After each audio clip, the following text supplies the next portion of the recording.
Mutane sun fito suna wajen Rahama Sadau bisa abubuwan da take aikatawa nan bina-binan da ta koma yi a yanzu. Idan wannan na zuwan ka na farko wannan channel, ka daure ka danna mana subscribe kana ka danna alamar ƙararrawar sanarwa domin sanar da kai sababbin shirye-shiryenmu da zarar mun ɗora. Hausa Medium, tasha al'umma.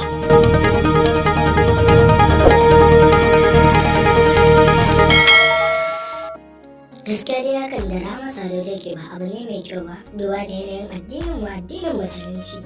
Yaya hani ga taɓa jikin macen da ba ta ba haramun ne, ita kuma to ta kai kanta inda ake tattaɓa ta ake mata abubuwa wanda duk wanda mai hankali ya gani ya san wannan abu ƙazanta ne a addinance kuma haka ma a al'adance. Duba da irin wasu bidiyon da suka inga fita na wani sababbin shirye-shirye da suka fara ɗauka. Bidiyon duk mai hankali idan ya yanki sai ga wani aka yi shi mara tsari mara kyau. Wancan ya rungume ta, wancan ya taɓa ta, wancan ya mata kaza, wancan ya mata kaza. Amma wannan abu sam bai kamata ba. Duba da yanayin wannan bidiyoyin za mu so mu saka muku kaɗan daga cikin bidiyoyin domin masu kallo su ga irin baɗalar da take aikatawa a zahirin gaskiya. Just calm.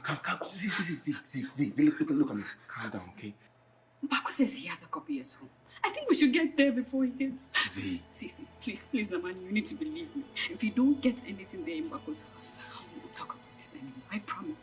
I won't talk about this anymore. But please, I you need to need you to believe calm me. You down. need to believe me. I'm really sorry. It's okay, I'm here now. It's okay, alright.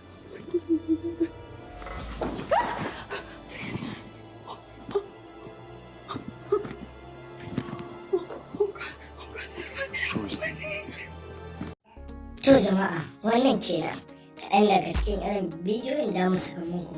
Ku dai ku ci gaba da bin mu a cikin wannan rahoton domin za ku dinga ganin mabambantan bidiyoyi da dama wanda wannan jaruma ta aikata.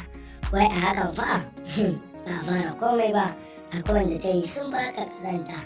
To Allah Ubangiji ya kiyaye mu da shirin zuciya ko menene ribarta a hakan. Allahu a'lam, amma dai ku ƙara ganin wani sabon bidiyon kan mu ci gaba da shirin. Why? Let's go.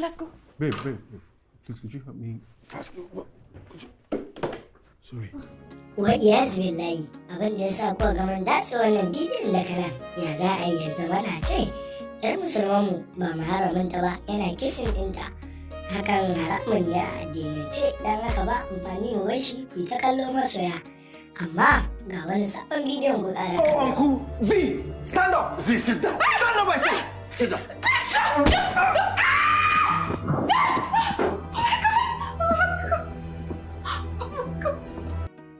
To wannan kenan, Allah Ubangiji ya ƙara tsare mu daga sharrin zuciya da zai sa mu zo mana da na sani.